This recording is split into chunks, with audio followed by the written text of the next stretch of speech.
CRWD Stock Analysis and Crowdstrike Stock Prediction. Is it a buy right now? Watch this 1-minute video till the end to find out. So as I'm just looking at Crowdstrike Holdings, it's 4.3% increase in price, which I absolutely love. Not only that, I have just some pretty decent history with Crowdstrike. All these links that you see is just some previous proof.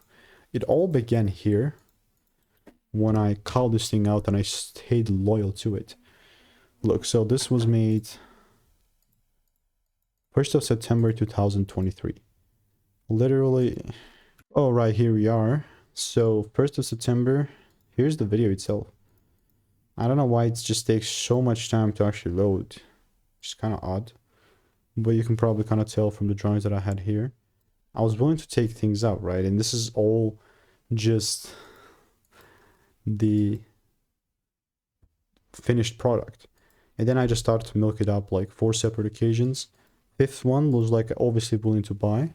Went for some time, so I'm covering this like as a break-even point. And then now it's again starting to kind of slowly pick back up. Honestly, in my eyes, if I see a little pull down and a double break, then and only then I'm going to be willing to take things up. And if not, it's going to be a whole different game. So yeah, let me know what is your opinion on CRWD. And if you want to make more money trading in a simple, lean way, then just click the first link in the description. It's a free newsletter.